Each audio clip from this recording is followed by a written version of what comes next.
నాకు దక్ష అని చెప్పేసి ఇన్‌స్టాగ్రామ్‌లో మెసేజ్ చేశారు. ఆ యొక్క నాకు కూడా కాంటెంట్ క్రియేషన్ చేయాలనుంది. How do I do it అని చెప్పేసి. కంటెంట్ క్రియేషన్‌కి ఫస్ట్ స్టెప్ ఏంటంటే కరేజ్ అండ్ కాన్ఫిడెన్స్ ఉండాలి. నేను మాట్లాడగలను, నేను ఎక్స్‌ప్లెయిన్ చేయగలను అనే ఒక కాన్ఫిడెన్స్ ఉండాలన్నమాట మన మీద మనకి. మనం ఎలా కనపడుతున్నాం, మనకి ఏమన్నా లోపాలు ఉన్నాయా, వాటి మీద ఫోకస్ చేయడం మానేసి ఎలా డెలివర్ చేయాలి అనేది మనల్ని మనం కాన్ఫిడెంట్‌గా చూయించుకోగలగాలి. ఇక కరేజ్. సోషల్ మీడియాలో మనం ఎప్పుడైనా వీడియోస్ పోస్ట్ చేస్తే ఆబ్వియస్లీ నెగెటివ్ కామెంట్స్ అవన్నీ వస్తాయి కాబట్టి వాటిని హ్యాండిల్ చేయగలిగే క్యాపబిలిటీ ఉండాలి.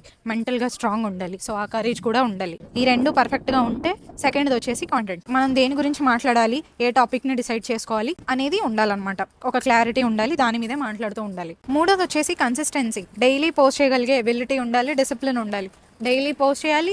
ఏదో ఒక టాపిక్ అనమాట. అది ఏదైనా అవ్వచ్చు. ఇట్లా రోడ్ మీద వెళ్తూ మాట్లాడటమో, లేకపోతే ఇంట్లో కూర్చొని ఒక 5 minutes స్పెండ్ చేయడమో లాంటివి చేస్తూ ఉండాలి. అలవాటు చేసుకోవాలి. బిగినర్స్ కాబట్టి ఫస్టే వీక్లీ ఒక 2-3 టైమ్స్ వీక్కి ఒక 2-3 టైమ్స్ పోస్ట్ చేయడానికి ట్రై చేయండి. తర్వాత డైలీ పోస్ట్ చేయడం అలవాటు అయిపోతుంది. ఎడిటింగ్ అనేది త్వరగా నేర్చేసుకుంటే. ఇక నాలుగోది వచ్చేసి ఫోన్. మంచి ఫోన్ ఉండాలి. కెమెరా ఆన్ చేసి మాట్లాడటం అనమాట. ఎలా డెలివర్ చేస్తున్నాం అనేది ఇంపార్టెంట్. ఎలా అర్థమయ్యేలా చెప్తున్నాం అనేది ఇంపార్టెంట్. సో పెద్ద ఫోన్లే ఉండాల్సిన అవసరం లేదు. నేను కాంటెంట్ క్రియేషన్ స్టార్ట్ చేసినప్పుడు OnePlus ఫోన్ యూస్ చేసేదాన్ని. తర్వాత నాకు క్యాపబిలిటీ ఉన్నప్పుడు ఫోన్ కొనుక్కున్నాను. iPhone 15 Plus అదే 2 years గా యూజ్ చేస్తున్నాను. రిమెంబర్, మీరు చెప్పే విధానం బాగుంటే, మీ కంటెంట్ బాగుంటే ఫోన్ తో పని లేదు. కానీ ఫోన్ మంచిది ఉండి మంచి క్వాలిటీ ఉంటే కూడా ప్లస్ పాయింట్ అవుతుంది. ఇక లాస్ట్ వచ్చేసి వీడియో ఎడిటింగ్. ఎలా ఎడిట్ చేస్తున్నాం, ఏం ఎడిట్ చేస్తున్నాం అనేది చాలా ఇంపార్టెంట్. నేనైతే CapCut అని చెప్పేసి ఒక యాప్ యూస్ చేస్తాను. మోస్ట్లీ ఎక్కువ కట్స్ లేకుండా, ఎక్కువ ఎడిట్ చేసే పని లేకుండానే వీడియోస్ రికార్డ్ చేసుకుంటాను. చేసుకున్న తర్వాత ఎడిట్ చేస్తాను అనమాట. అన్నిటికంటే ఇంపార్టెంట్ ఏంటంటే స్టార్ట్ చేయడమే. స్టార్ట్ చేస్తున్నప్పుడు రీచ్ వస్తూ ఉంటుంది, నెగిటివ్ కమెంట్స్ అన్నీ వస్తూ ఉంటాయి. వాటిని తట్టుకొని నిలబడగలిగే క్యాపబిలిటీ ఉన్నప్పుడు ఎవరిగా మనల్ని ఆపలేరు అనమాట. మనకు అర్థమైపోతుంది ఎలా ముందుకెళ్ళాలి, ఎలా హ్యాండిల్ చేసుకోవాలని అర్థమవుతుంది. అకార్డింగ్లీ మనం